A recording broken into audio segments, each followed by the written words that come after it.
तो हम आज पढ़ने जा रहे हैं law of conservation of linear momentum. According to this law, in an isolated system, the vector sum of linear momenta of all the particles remains of the particles of system remain conserved. Means in an isolated system, the linear momentum of all the particles remains conserved and is not affected by their action and mutual action and reaction. Now let us try to derive it. Derivation.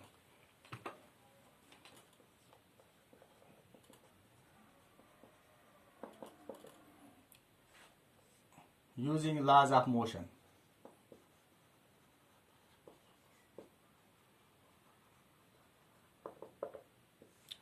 So see, consider an isolated system having constant particles A and B, or constant bodies A and B. A and B is a two-particle system having masses m1 and m2 with velocities u1 and u2. Consider u1 is greater than u2. Both are moving on a straight line path, having different masses. Body A mass m1 with velocity u1, body B mass m2 with velocity v2. Now u1 is greater than u2. Now what will happen? There will occur a collision. Now let us consider three cases. Number one, before collision. We are concerned with the momentum of the particles. Before collision, momentum of body A, momentum of A, that is m1 u1. Similarly, momentum of body B, that is m2 u2.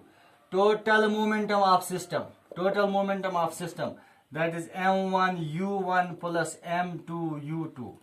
M1 u1 plus m2 u2. Let this be first equation. Now second, collision occurs for a small time period delta t. Now what will happen after collision?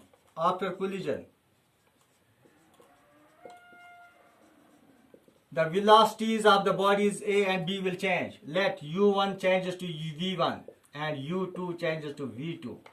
Now, momentum of, this is linear momentum I am discussing, that is body A, that is m1 v1, and that of body B, that is m2 v2.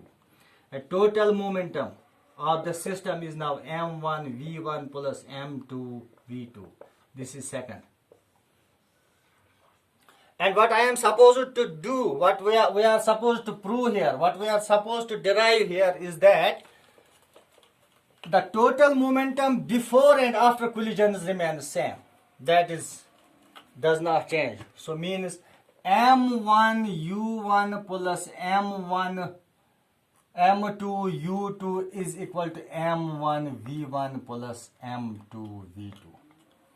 This we are supposed to prove.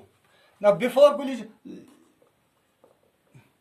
let the impulse on body A due to body B. Now both collision occurs, body A exerts force on body B, and the impulse then is equal to F1 into delta T. F1 is the force of body A on body B. F1 into delta. The impulse of body B due to body A, consider it F2 into delta T. According to Newton's third law, force of action is equal to force of reaction. So F1 is equal to minus F2. Or we may say here F1 delta T is equal to minus F2 delta T. This is third equation.